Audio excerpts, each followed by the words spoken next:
Bismillahirrahmanirrahim. Assalamualaikum warahmatullahi wabarakatuh.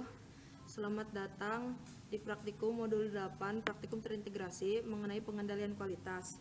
Di sini kami selaku PJ modul 8 akan menjelaskan mengenai panduan praktikum modul 8. Yang pertama yaitu di bab 1 pendahuluan, terdiri dari 3 paragraf mengenai latar belakang, teori terkait, ruang lingkup, dan implementasi pada praktikum modul 8 pengendalian kualitas.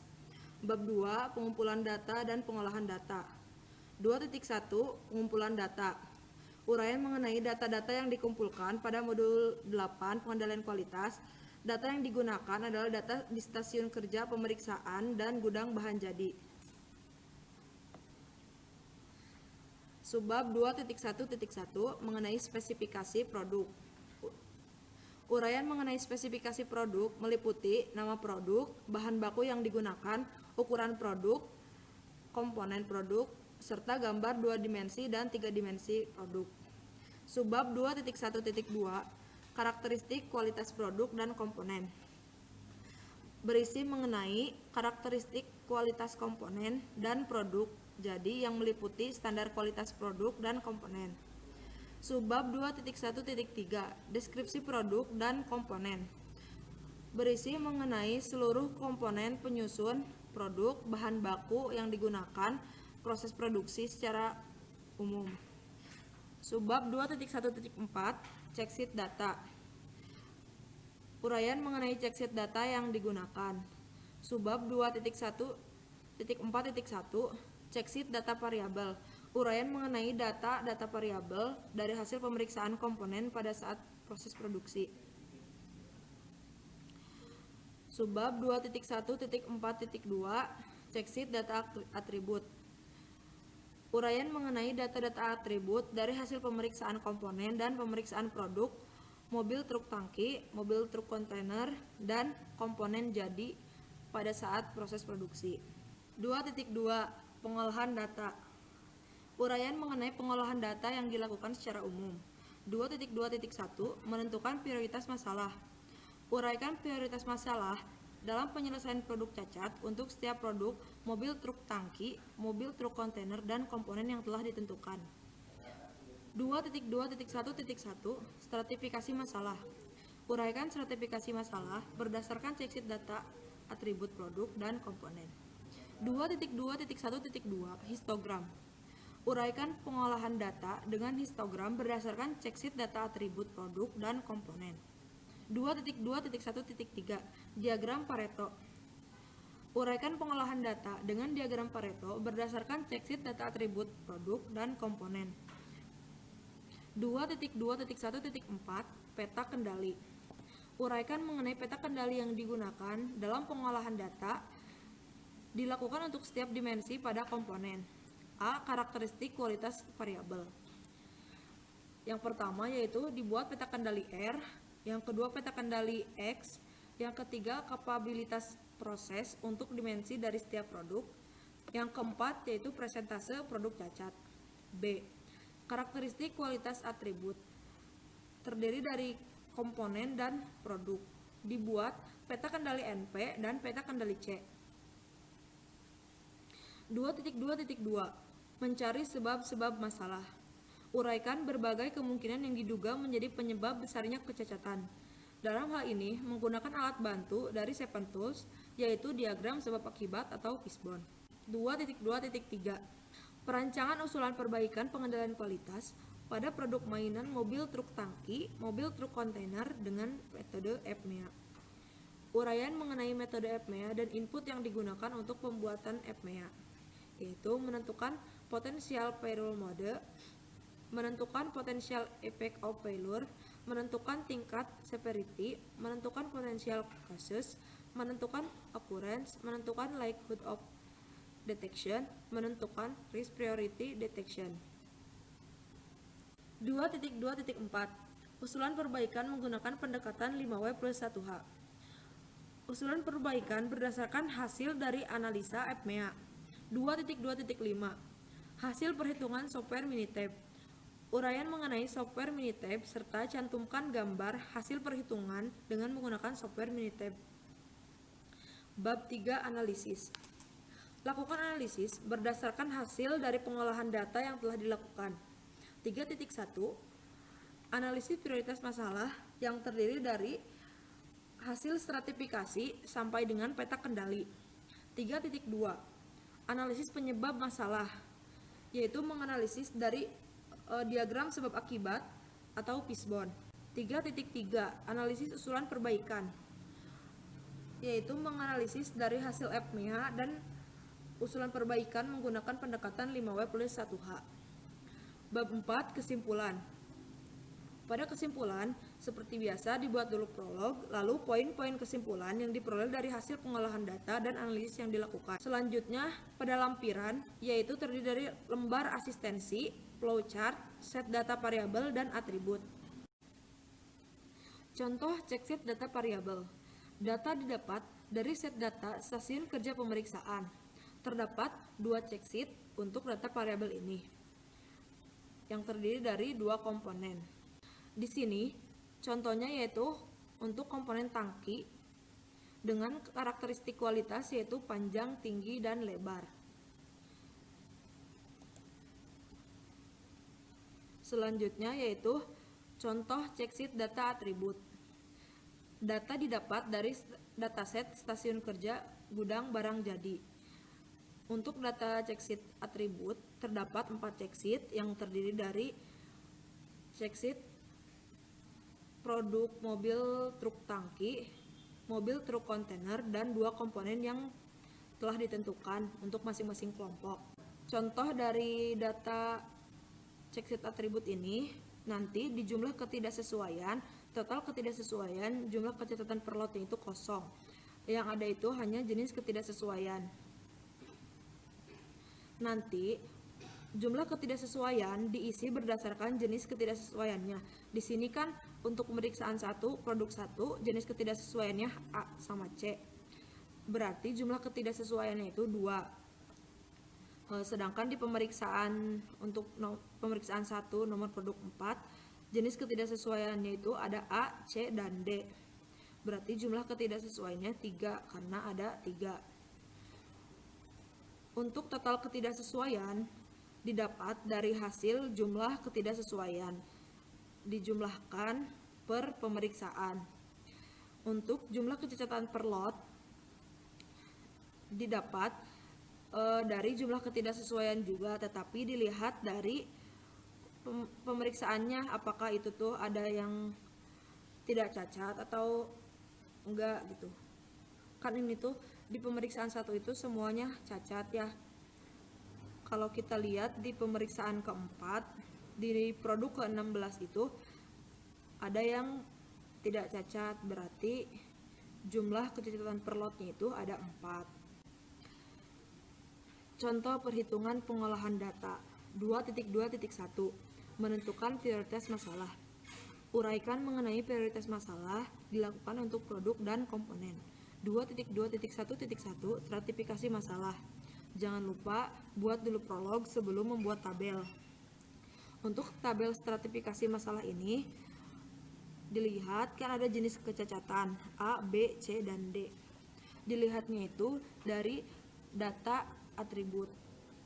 Di sini itu kalian jumlahkan jenis kecacatan A, yang A itu ada berapa, semuanya dijumlahkan. Di jumlahnya itu nanti ditaruhnya di jumlah kecacatan. Lalu deskripsi kecatatannya juga isi. Untuk ini misalnya untuk jenis kecacatan C itu yaitu permukaan kasar. 2.2.1.2 Histogram. Sebelum membuat histogram jangan lupa kasih prolog dulu. Lalu untuk pembuatan histogram ini sendiri didapatkan dari stratifikasi masalah dari hasil 2.2.1.1 ini. Dibuatlah histogram seperti ini. Selanjutnya yaitu 2.2.1.3 diagram Pareto. Untuk membuat diagram Pareto juga jangan lupa dikasih prolog dulu. Untuk tabel penyebab cacatnya itu sama seperti tabel stratifikasi penyebab cacat, tetapi di sini diurutkan dari jumlah kecacatan yang terbesar. Di sini kan jumlah kecacatan yang terbesarnya itu ada di D ya, 23. Di sini diurutkan D 23 sampai ke bawah yang paling terkecil. Untuk persen cacat ini didapat dari jumlah kecacatan dibagi total kecacatan dikali 100%. Contohnya yang ini tuh yang D itu 23 dibagi 71 dikali 100%, hasilnya tuh ini. Untuk kumulasi persen cacat seperti biasa, dari ini tuh yang 60,563 itu didapat dari 32,3944 ditambah sama 29,169. Setelah itu dibuatlah diagram Paretonya kayak gini. Terus nanti berikan kesimpulan dari grafik ini. Selanjutnya peta kendali. Seperti biasa, kalian kasih prolog dulu, uraikan mengenai peta kendali yang digunakan, mulai dari peta kendali variabel dan peta kendali untuk atribut. Selanjutnya karakteristik kualitas variabel. Kalian jelasin dulu di sini karakteristik kualitas variabel itu apa. Selanjutnya tuh kalian masukin bentuk tabel seperti ini. Nah, ini tuh didapat dari checksheet data variabel, checksheet di atas ini. Nah, untuk dimensi panjang, pertama pemeriksaan ke-1, ke-2 sampai ke-6. Masukin aja ke tabel sini. Ini mah ke samping ya, soalnya buat dihitung rata-rata per sampelnya, per pemeriksaannya. Nah, ini tuh kalian ngitung dulu rata-ratanya tiap sampelnya tuh. Sampel pertama dirata-ratain sampai sampel ke-6. Terus udah gitu dijumlahin setiap rata-ratanya itu. Kemudian kalian juga nyari rentangnya. Rentang itu data maksimum dikurangi data minimum. Nah, untuk kayak gini, untuk setiap sampelnya dihitung rentangnya, kemudian sama ditotalin juga. Lalu buat peta kendali R. Nah, setelah menghitung rentangnya dan ditotalkan, kalian bisa menghitung nilai CR atau R bar. Nah, ini tuh rata-rata dari rentang tadi. Tadi kan totalnya itu 22 ya. Totalnya itu 2,2. Nah, dibagi 6. 6-nya itu sampelnya berapa, ada berapa sampel. Karena di sini ada 6, jadi dibagi 6. Kemudian memakai satuan D4 dan D3. Di sini tuh 24 dan D3 itu diperoleh dari tabel appendix di buku Amitava. Buat tabelnya ini udah ada di ini ya, screenshotannya udah ada di panduan, udah ada di modul, jadi bisa kalian lihat aja di modul. Tapi untuk ini sebenarnya penggunaannya sama untuk D4 sama D3 nya, karena sama-sama pemeriksaannya itu sebanyak 5 buah dalam satu sampel teh. Selanjutnya kalian menghitung UCL. UCL ini tuh batas kendali atas, sedangkan LCL batas kendali bawah. Untuk rumus UCL ini D4 dikali R bar, dimana D4 ini yang dapat dari tabel itu, terus R barnya ini yang udah dihitung tadi rata-ratanya itu. Kemudian ngitung LCL D3 dikali R bar. Selanjutnya kalian gambarkan grafiknya, grafik kendali R. Nah, kalau misalkan di grafik ini masih ada yang keluar batas ya. Misalkan si sampel 5, oh ternyata melebihi batas nih, keluar UCL. Nah, kalian di tabel sini kalian ganti aja salah satu datanya sama data di dataset. Jadi kalian nggak perlu menghapus gitu. Jadi langsung aja ganti datanya. Cari yang paling yang apa sih yang terdekat di antara ini gitu. Setelah itu berikan kesimpulan pada grafik ini yang udah di dalam batas ini semuanya. Jadi grafik tersebut tuh menunjukkan terkendali atau masih ada yang keluar batas gitu. Selanjutnya membuat peta kendali X. Nah, di sini masih pakai tabel yang tadi, cuma sekarang mah pakai yang X barnya ini. Nah, pertama kita itu ngitung X double bar. X double bar itu rata-rata dari X bar ini. Nah, ini kan totalnya tuh 85,66 dibagi 6 sampel. Jadi dapatkan hasil segini. Terus di sini cantumin juga R barnya berapa yang tadi, soalnya digunain buat perhitungan UCL dan LCL-nya. Di sini UCL sama LCL-nya tuh kan sama ya, UCL itu sebagai batas kendali atas, LCL sebagai batas kendali bawah. Nah, sedangkan di sini tuh pakai A2. Tadi makan di tabel di grafik peta kendali R mah pakai D4 sampai D3. Nah, kalau di sini pakai A2. Sama di sini juga didapat dari tabel appendix buku Amitafa. Pakai aja 0,577. Didapat 0,577 di sini. Kemudian hitung UCL-nya pakai rumus X double bar ditambah A2 dikali R bar. Nah, sedangkan LCL-nya itu X double bar dikurangi A2 dikali R bar. Setelah didapat, dibuat grafik seperti ini. Nah, untuk ini juga sama, kalau misalkan ada data yang di luar batas kendali, tinggal datanya itu ganti aja sama dataset yang udah disediain. Nah, selanjutnya itu kalian lanjutkan pembuatan peta kendali ini untuk semua dimensi dari dan komponen lain. Nah, jadi kan kalian tuh nanti udah disediain tuh ada 2 komponen yang ditentuin buat tiap kelompoknya. Nah, terus ada beberapa dimensi juga, ada dimensi panjang, dimensi lebar, atau dimensi panjang sama dimensi diameter.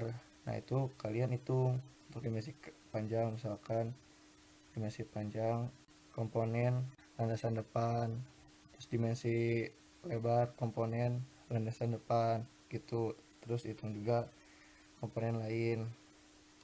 Setelah itu kalian buat rekapan peta kendali X dan R untuk semua dimensi dan komponen. Nah, itu tuh kalian kumpulkan data satu sip gitu semuanya. Selanjutnya menghitung kapabilitas proses untuk setiap dimensi. Yang pertama ini untuk dimensi panjang. Pertama cantumkan dulu spesifikasinya. Spesifikasi ini dari ukuran awal ininya, komponennya. Misalkan ukuran kabinnya itu panjangnya tuh 14 cm. Nah, di sini tuh tulis 14. Nah, untuk plus minusnya di sini ini tuh untuk toleransi yang diberikan itu. Nah, di sini memakai X double bar yang udah dihitung di atas tadi, 14 yang 14,28. Selanjutnya menghitung sigma topi.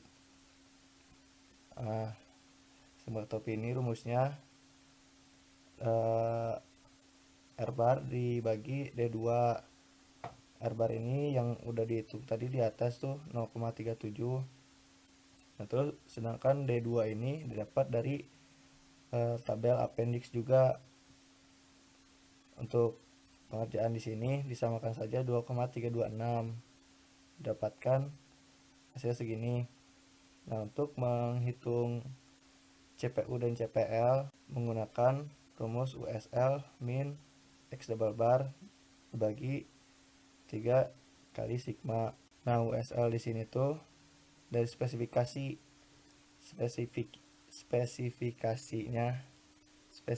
atas, jadi 14 ditambah toleransi 0,5.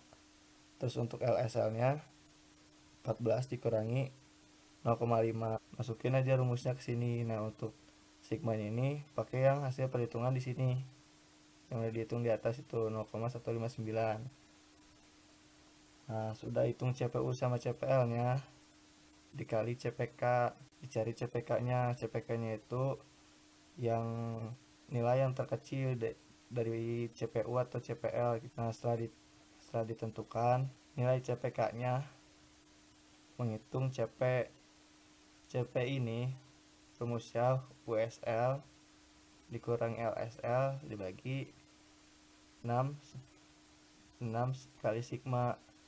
USL nya itu yang tadi ya 14,5 dari spesifikasi atasnya, LSL spesifikasi bawahnya. Nah, selanjutnya kalian buatkan grafik di sini. LSL-nya berapa, LCL-nya berapa, UCL-nya berapa, USL-nya berapa. Terus kalian kasih kesimpulan, bandingkan nilai CP dengan CPK. Nah, jadi kalau misalkan CP-nya kurang dari CPK itu gimana gitu. Terus kalian jelasin juga maksud dari kapabilitas proses ini apa gitu. Kapabilitas proses ini yaitu sejauh mana kemampuan proses menghasilkan output yang sesuai dengan spesifikasi. Jadi kalau misalkan si CP-nya itu kurang dari CPK, berarti kemampuan prosesnya itu tidak sesuai gitu, tidak baik gitu. Apabila melebihi, berarti sudah baik. Itu. Selanjutnya menghitung persentase produk yang cacat. Nah, di sini tuh pertama menghitung simpangan baku terlebih dahulu dengan rumus seperti ini. Nah, di sini tuh untuk X barnya itu dari X bar yang dihitung yang per sampel gitu. Ini kan sampel pertama 14,22, sampel kedua 14,34, sampel ketiga 14,24 dan seterusnya. Untuk X double bar ini yang X bar rata-rata X bar tadi itu 14,28 itu. Nah, ini dikuadratkan terus dijumlahkan terus dibagi N-1. Nah, ini N nya itu jumlah sampelnya berapa. Sampelnya itu kan ada 6 ya. Nah, dapatkan hasil sekian. Terus kalian mencari nilai Z1 dan Z2 dulu. Z1 ini dari nilai LCL dikurangi X double bar dibagi simpangan baku di sini. Nah, untuk LCL-nya ini yang tadi sudah kalian hitung di peta kendali X itu LCL-nya berapa. Oh, di sini LCL-nya 14,07 dikurangi X double bar yang tadi 14,28 bagi hasil perhitungan yang di atas ini, dapatkan nilai sekian. Nah, untuk Z2 nya maka nilai UCL itu juga sama dapat dari yang hasil perhitungan di peta kendali X itu.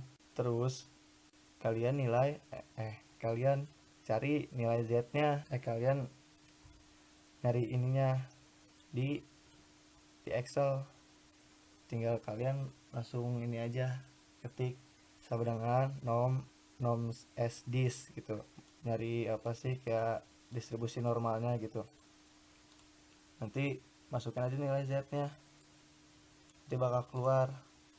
Kalau misalkan ada angka 1,36 pangkat min 37, berarti itu 0,0 itu sampai sebanyak 37 gitu.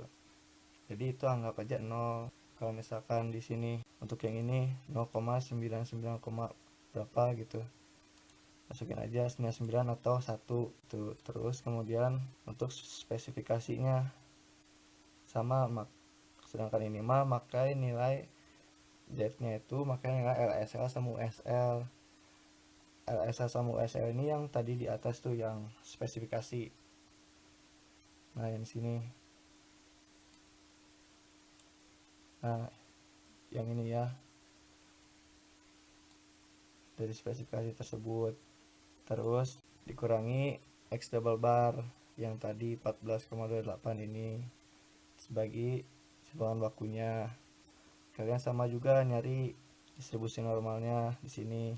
Nah, kebetulan ini sama-sama 0 sama 0,99.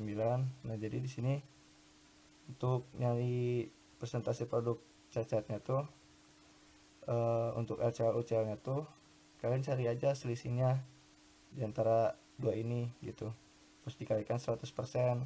Yang ini sama ini, yang ini juga sama yang ini, yang P1 sama P1, P2 sampai 2. Nah, ini untuk presentasi produk cacatnya nggak selalu 0% atau 100% atau 1% gitu, nggak selalu. Ini tergantung perhitungan kalian. Nah, selanjutnya lanjutkan perhitungan kapabilitas proses dan presentasi produk cacat untuk dimensi komponen yang lain. Kemudian karakteristik kualitas atribut. Kalian jelasin juga kualitas atribut itu apa, terus memakai peta kendali apa gitu. Pokoknya kalian kasih prolog dulu di sini seperti biasa. Nah, selanjutnya membuat peta kendali NP. Peta kendali NP ini pertama direkap dulu tabelnya seperti ini. Jumlah yang diperiksa ini jumlah berapa komponen yang dihitung setiap pemeriksaan. Nah, untuk di sini setiap produknya itu kan diperiksanya itu 55, pemeriksaan 1 5 komponen, pemeriksaan kedua 5 komponen juga, pemeriksaan ketiga 5 komponen, sampai pemeriksaan ke-6 juga. Jadi totalnya tuh ada 30 produk yang diperiksa. Kemudian jumlah yang tidak sesuainya itu ada berapa komponen. Nah, itu tuh diambilnya pakai data yang ini, jumlah kecacatan per lot gitu. Pemeriksaan 1 ada 5 komponen yang ternyata tuh cacat. Nah, untuk kedua juga dan seterusnya. Nah, itu diisi di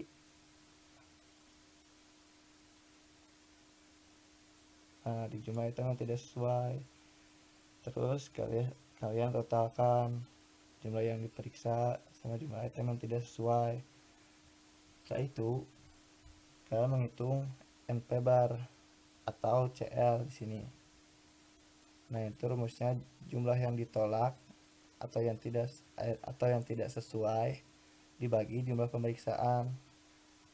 Yang tidak sesuainya di sini kan di sini ada 29 tuh ya. 29 komponen yang tidak sesuai itu. Nah, terus dibagi 6, jumlah pemeriksaannya itu ada 6. Selanjutnya menghitung P bar. P bar ini rumusnya jumlah yang ditolak dibagi jumlah yang diperiksa. Jumlah yang ditolak ini ada 29, sedangkan yang periksanya itu ada 30. Dapatkan nilai sekian. Selanjutnya menghitung UCL dan LCL nya. Guna UCL ini seperti biasa batas kendali atas dan LCL batas kendali bawah. UCL menggunakan rumus NP bar ditambah 3 dikali akar NP bar dikali 1 min P bar. Sedangkan ACL mah tinggal diganti aja ininya jadi minus. NP ini yang udah dihitung di sini yang 4,83. Nah, untuk P nya yang di sini 0,97. Terus kemudian kalian buat grafiknya, gambarkan grafiknya. Ini juga sama seperti biasa, seperti yang peta kendali atas tuh. peta kendali X dan R. Kalau misalkan ada data yang masih keluar ternyata ganti aja sama set data yang disediain. Sekalian kasih keterangan, kasih kesimpulan grafiknya itu. Oke, lanjut peta kendali C. Nah, seperti biasa direkap dulu datanya. Ini sama ya, jumlah item yang diperiksanya sama kayak tadi tuh. Nah, untuk jumlah item yang tidak sesuai itu yang sebelahnya. Nah, bentar. Nah, di sini tentang ketidaksesuaian. Ini kan udah dihitung tuh ya, jenis ketidaksesuaiannya masing-masing tuh. Terus dihitung ada berapa, ini oh, ada 2, ada 1, 3, ada 2. Jumlahin kan ada 10. Nah, ini yang dimasukin ke tabelnya itu untuk peta kendali C. Oke, lanjut. Nah, terus kalian totalkan. Di sini ada 5 5. Nah, ditotalin 30. Nah, jumlah item yang tidak sesuainya ditotalin 69. Selanjutnya ngitung C bar atau CL-nya. Sini itu total jumlah cacat dibagi banyaknya pemeriksaan. Total jumlah cacat ini dari ini 5 item yang tidak sesuai ada 69 kan ya. Bagi 6 banyaknya pemeriksaan, dapatkan hasil segini. Terus ngitung UCL sama LCL-nya. Kalau di sini UCL-nya tuh pakai rumus C bar plus 3 kali C bar. Nah, kalau untuk LCL-nya mah tinggal diganti aja, plusnya jadi minus. Terus masukin aja C-nya ini yang udah dihitung. Tiganya mah ya 3 aja. Terus lanjut bikin grafiknya. Nah, udah bikin grafik, kasih keterangan dari grafik itu gitu, apakah data terkendali atau masih ada yang out of control atau yang di luar batas. Nah, bikin peta kendali atribut ini untuk komponen dan produk. Jadi kan produknya itu kan ada 2 tuh ya, produk MTT sama MTK, terus sama 2 komponen yang udah ditentuin itu. Jadi kalian hitung dua-duanya keempat-empatnya. Hitung peta kendali atributnya itu yang peta kendali NP sama C nya ya. Selanjutnya mengidentifikasi atau mencari sebab-sebab masalah. Seperti biasa kalian uraikan dulu, kasih prolog berbagai kemungkinan yang diduga menjadi penyebab besarnya kecacatan. Terus kalian menggunakan alat bantu apa? Nah, di sini kan memakai alat bantu diagram sebab akibat atau diagram fishbone. Jelasin diagram fishbone itu apa. Nah, lakukan analisis fishbone ini untuk masing-masing jenis kecacatan pada produk jadi. Nah, untuk jenis kecacatan itu kan udah kalian tentuin ya di stratifikasi masalah. Nah, itu kalian pakainya yang produk jadi sesuai sama kelompok kalian itu yang udah ditentuin di modul-modul sebelumnya. Misalkan kelompok kalian kebagian produk MTK nih, bagian produk MTK mobil truk kontainer. Nah, kalian pakai stratifikasi masalahnya tuh yang produk truk kontainer. Nah, misalkan di situ kan ada 4 ya.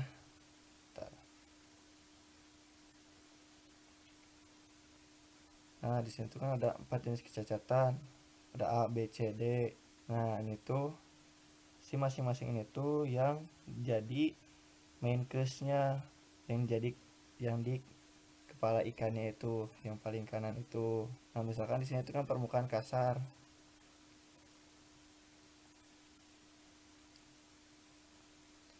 Nah, dijadikan bukan di sini di main case-nya permukaan kasar.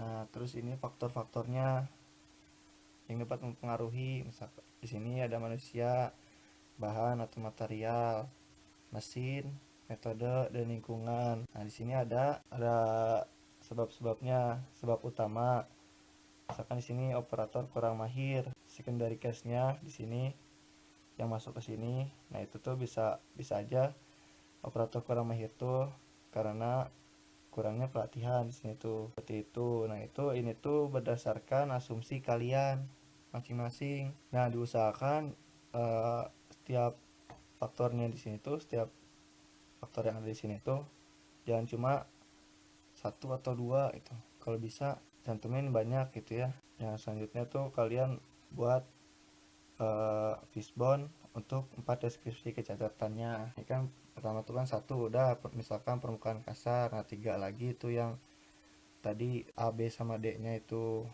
Lanjut ke menyusun langkah perbaikan menggunakan FMEA atau Failure Mode and Effect Analysis. Ya pokoknya kalian kasih ini dulu ya, kasih prolog dulu di sini seperti biasa lah prolog.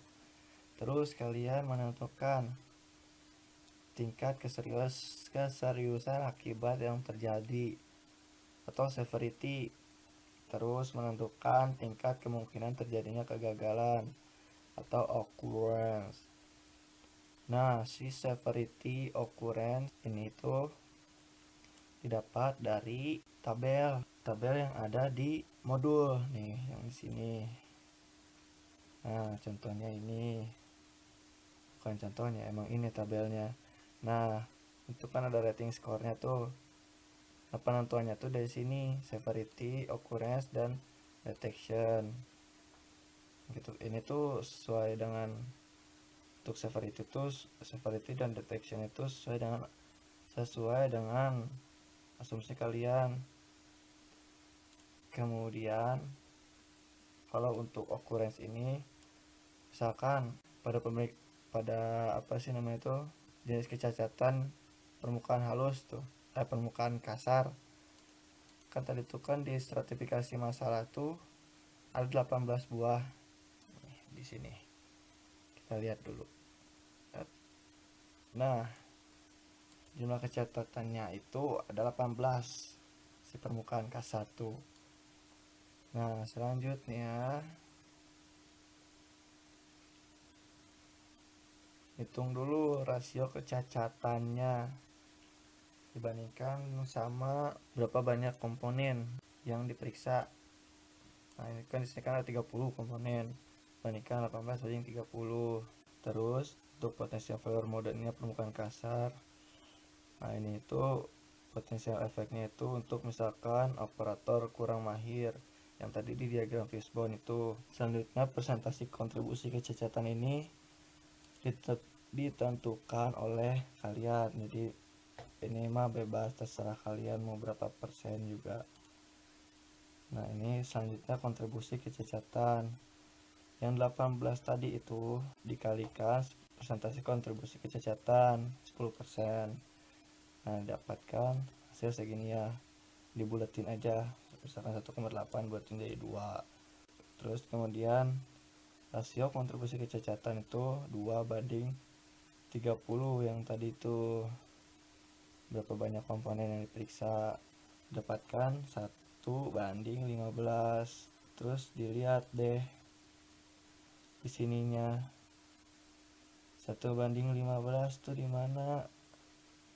Oh ternyata 1 banding 15 tuh di sini tinggi 1 dari 20 dalam proses. Nah sini tuh berarti rating skornya 7.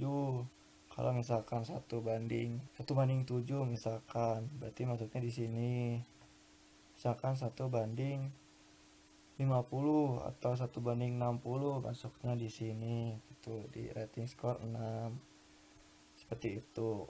Oke. Nah terus kan dapat aja nilainya ini, pokoknya kalian jelasin aja di sini tuh dihitungnya tuh 1 aja dari beberapa potensial efek, terserah kalian pokoknya 1 aja, nggak usah banyak-banyak. Terus mengidentifikasi current proses kontrol terhadap penyebab kecacatan. Ini tuh yaitu kontrol yang dilakukan perusahaan pada saat ini untuk mencegah terjadinya modus kegagalan. Memberikan penjelasan mengenai uraian tersebut yang dipilih, minimal 1 uraian untuk setiap produk. Pokoknya kalian jelasin aja 1 dari sekian banyaknya itu masalah tadi tuh. Terus menentukan tingkat kemungkinan deteksi oleh proses kontrol. Nah, deteksi ini juga asumsi kalian dari tabel ini. Kemungkinannya gimana nih? Itu misalkan menurut kalian kemungkinan terdeteksinya itu rendah, ya udah berarti 6, atau sedang berarti 5. Itu gimana asumsi kalian? Pokoknya kalian jelasin aja. Selanjutnya menghitung nilai risk priority number. Nah, tahap ini bertujuan untuk mencari prioritas penyelesaian masalah yang ditentukan berdasarkan nilai RPN. Jadi RPN ini produk matematis dari keseriusan efek kemungkinan terjadinya chaos yang menimbulkan kegagalan yang berhubungan dengan efek okuren dan kemampuan untuk mendeteksi kegagalan sebelum terjadi pada pelanggan. Nah, rumus RPN ini dikalikan severity dikali occurrence dikali detection. Pokoknya buat penjelasan juga mengenai uraian dari perhitungan RPN itu minimal 1. Nah, ini untuk contoh tabel FMEA nya. Potential failure mode ini diambil dari main case-nya yang ada di diagram fishbone itu, yang ada sebelah kanannya tuh. Nih yang di sini. Nah, yang ini. Nah, untuk ininya tuh operator kurang mahir tuh. Kualitas bahan kurang baik itu disimpannya di sini, potential effect of failure cause-nya. Nah, untuk failure effect-nya itu misalkan ini pendapat kalian aja. Misalkan permukaan kasar itu efeknya tuh gimana gitu. Misalkan pasti membahayakan konsumen kan kalau kasar itu, bisa jadi kan. Atau misalkan permukaan kasar nanti tuh si komponen susah di catnya atau catnya gampang terkelupas. Itu gimana kalian? Untuk severity, occurrence, dan detection ini yang tadi udah kalian tentuin itu di atas tuh, di yang ABCD tadi tuh penentuan itu berdasarkan tabel di modul. Masukin aja ke sini. Nah, ini potensial efeknya itu sesuai sama sebab-sebab yang ada di fishbone tadi. Misalkan operator kurang mahir, kualitas bahan kurang baik. Nah, itu masukin di sini. Nah, selanjutnya risk priority number ini kan kayak tadi rumusnya tuh severity dikali occurrence dikali detection. Nah, selanjutnya setelah kalian mengalihkan semuanya tuh ya, kalian cari nilai yang tertinggi. Nah, yang tertinggi itu tuh yang akan dilakukan perbaikan. Oh iya, untuk current proses kontrol ini mah asumsi kalian aja gimana mengenai si sebab masalahnya ini gitu. Selanjutnya nah, itu kan tandai yang seperti yang udah dijelasin, tandai nilai RPN tertinggi dari masing-masing potensial efeknya itu buat direkomendasiin untuk dilakukan perbaikan dengan menggunakan pendekatan 5W plus 1H. Selanjutnya buat ini tuh buat tabel FME itu untuk satu produk aja. Yang tadi itu kalian seperti di fishbone itu kan satu produk aja ya. Misalkan kalian yang kebagian MTK dari modul awal, nah ini kalian pakai yang MTK aja gitu. Selanjutnya yang terakhir, usulan perbaikan menggunakan pendekatan 5W plus 1H. Kalian jelasin dulu, kasih prolog dulu ya. Usulan perbaikan berdasarkan hasil analisa FMEA. Berdasarkan perbaikan itu dilakukan berdasarkan nilai RPN tertinggi untuk masing-masing jenis kecacatan. Mana usulan tersebut dilakukan dengan pendekatan 5W 1H, yaitu what, why, who, where, when, how. Pokoknya kalian jelasin aja, kasih prolog lah. Nah, terus usulannya itu seperti tabel di bawah ini. Jenis kecacatannya itu misalkan tadi yang permukaan kasar tuh, sama penyebab kecacatan terbesarnya itu misalkan tadi yang terbesarnya itu di FMEA itu pencahayaan kurang tuh. Ini kan tertinggi ya 245.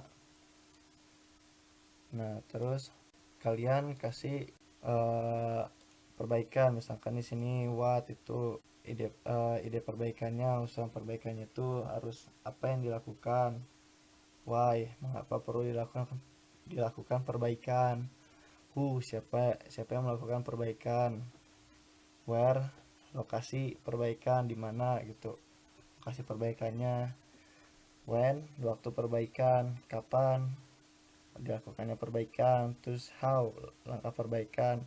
Jadi bagaimana gitu perbaikannya gitu, bagaimana caranya gitu. Misalkan di sini makan untuk permukaan kasar, penambahan lampu pada stasiun kerja agar mata agar mata operator tidak mudah lelah dan dapat meminimasi kesalahan. Siapa yang melakukan? Supervisor misalkan. Di mana? Di seluruh lantai produksi. Kapan? Mulai bulan Desember. Nah, apa yang akan dilakukan? Membeli dan memasang lampu dengan kecerahan yang sesuai. Nah, usulan perbaikannya ini sesuai dengan tabel FMEA yang di atas tuh. Ada berapa jenis, ada berapa banyak yang nilainya tertinggi tuh. Misalkan ada 2 ya buat 2. Misalkan ada 3 buat 3 gitu. Terus pokoknya di sini tuh di FMIA itu sama 5W1H ini diusahakan perbaikannya itu lebih cenderung ke lingkungan fisik kerja atau fasilitas kerjanya gitu. Nah, selanjutnya itu kalian buat bentuk nyatanya dari usulan perbaikan tersebut yang telah diusulkan. Misalkan di sini kan pencahayaan kurang. Nah, di bawahnya ini kalian jelasin pencahayaan kurang tuh karena apa, terus harus dikasih apa gitu, membeli dan memasang lampu yang kayak gimana gitu, kecerahannya yang berapa gitu. Pokoknya usulan kalian itu tuh dipaparin di bawahnya gitu, kalian kasih gambar kan, kalian kasih penjelasan gitu. Ya udah cukup penjelasan dari panduan modul 8 ini. Kurang lebihnya mohon maaf, semoga bisa dipahami dan dimengerti. Terima kasih. Wassalamualaikum warahmatullahi wabarakatuh.